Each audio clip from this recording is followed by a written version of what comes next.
Louvado seja nosso Senhor Jesus Cristo, Shalom. Nós estamos agora com o nosso quinto módulo do shofar, né? Shofar e o seu uso nos dias atuais.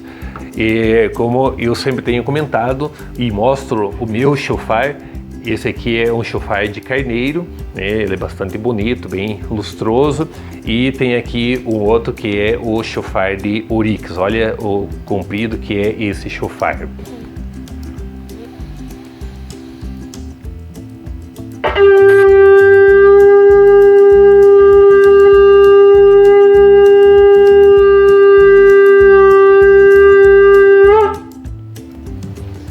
Este é o som do shofar de oryx, né? Cada shofar ele tem um som especial, uns são mais aveludado, outros menos, uns sons são mais agudos, outros mais graves.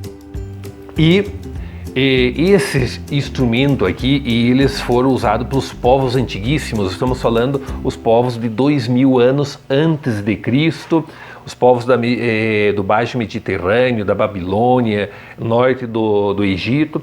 O povo de Israel, em contato com esses povos, ele também se apossa desse instrumento e começa a usar em fins civis, e também lentamente foi incorporando no aspecto religioso, na sua relação de fé com o seu Deus.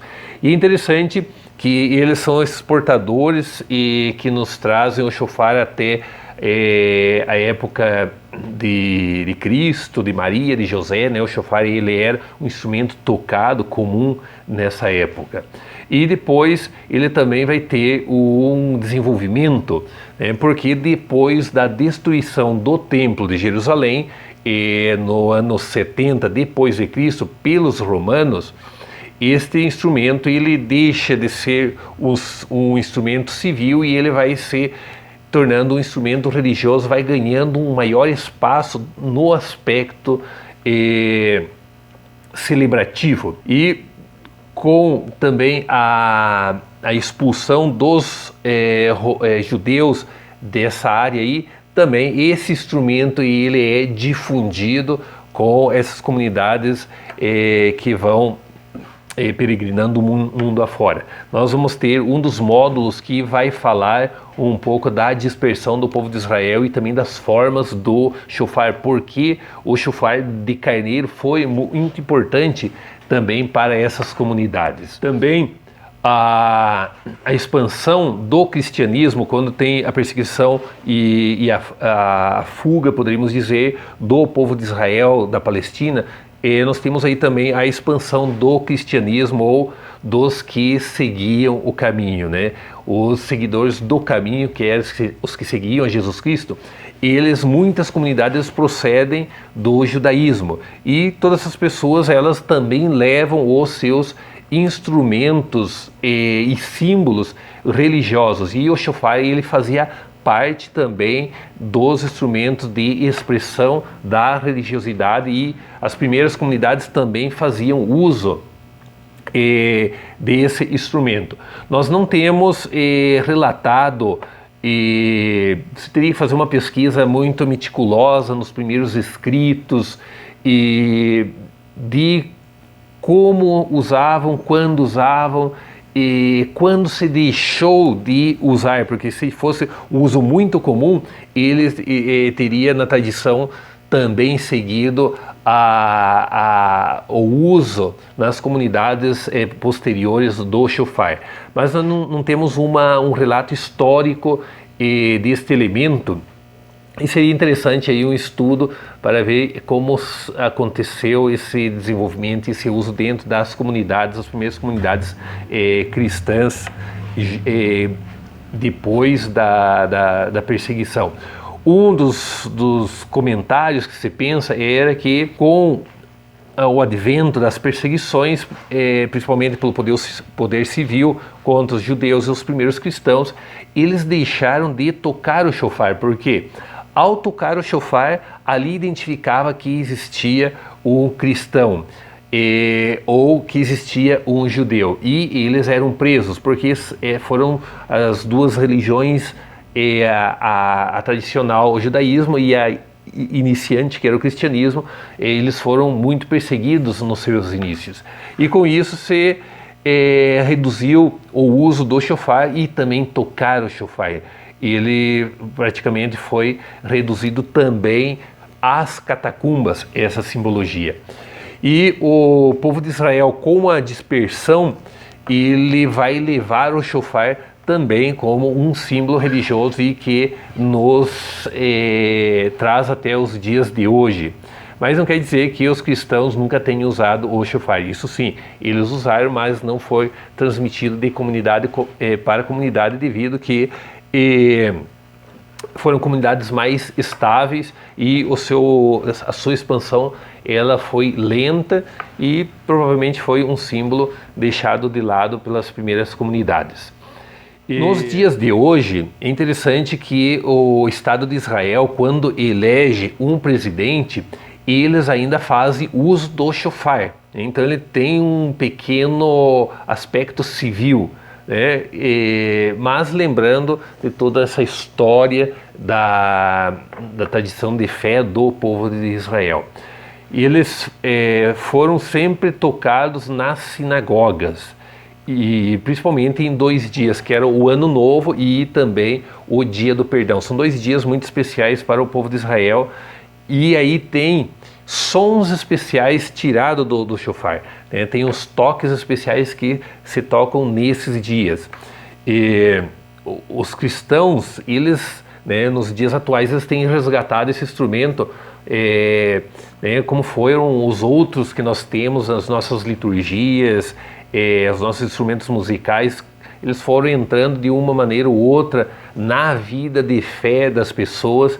E também o shofar, ele é um instrumento e não tem um som, né, bonito das nossas cornetas, dos nossos clarins, como temos hoje, totalmente bem afinado, mas temos, né, como um símbolo, né, e um som também que faz parte da Bíblia, né? São 72 vezes citado nas Sagradas Escrituras o uso desse instrumento aqui, chamado também trombeta, como nós já vimos em um dos módulos.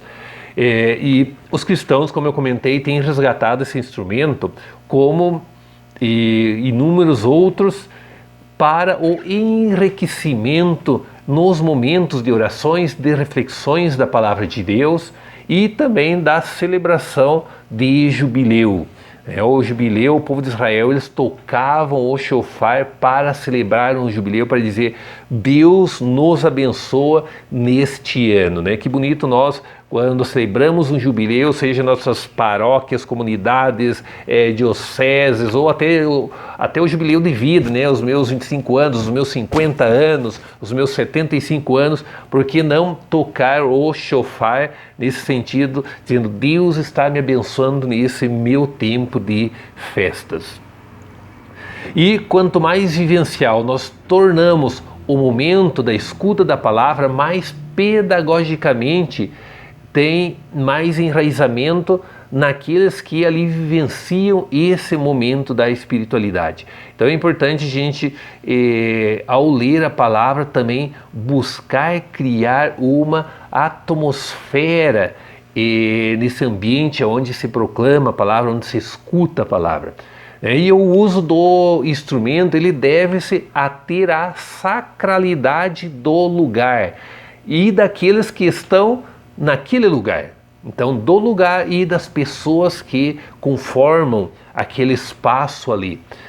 O resgate do shofar e seu som é valorizar mais a palavra de Deus manifestada aos homens, através das causas segundas, isto é, da criação. Quanto mais elementos a gente usa para vivenciar a palavra de Deus, ela é mais eficaz em cada um que está participando daquele momento vivencial. E é interessante também que o shofar, ele era tocado nas sinagogas, praticamente foi as sinagogas que mantiveram este som durante todos os séculos. E na época de Jesus, Jesus conviveu com esta realidade. Maria conviveu com essa realidade do shofar, com a realidade da mística do shofar. São José também, porque eles frequentavam as sinagogas, eles frequentavam o templo de Jerusalém. E o shofar ele fazia parte do povo de Israel, né, que as comunidades mais pobres, pequenas, todos tinham o acesso ao shofar, porque era um instrumento natural, né, que procedia dos animais, e também um que tivesse um pouquinho mais de habilidade artesã podia construir e fazer um shofar. Então aqui nós temos uma pequena explanação do contexto atual do shofar, do uso do shofar que é possível fazer, né, para tornarmos a palavra de Deus, que a palavra de Deus é o Logos e o Reuma. O Logos é a palavra que está escrita aqui, e nunca é mudada essa palavra permanece sempre. E o Reuma é o espírito dessa palavra. Quando eu leio a palavra, posso ler 10 vezes a mesma citação ou a mesma perícopa, e nessas 10 vezes, cada vez algo vai me tocar de maneira diferente. E eu me pergunto, já li várias vezes essa passagem e como que eu não descobri esse pequeno detalhe que está aqui? Que riqueza é a palavra de Deus. Então vamos, né, valorizar essa palavra aí, para que ela também provoque em mim a conversão. Né? Os nossos atos de piedade, ele nos mantém uma relação com Deus, essa filialidade. Mas a palavra, ela me provoca uma conversão, porque ela também questiona todos os meus atos. Né? E nos dias de hoje falta muito o ato da humildade, da compreensão, da resiliência, e nos tornarmos verdadeiros filhos e filhas de Deus. Louvado seja nosso Senhor Jesus Cristo, para que sempre seja louvado.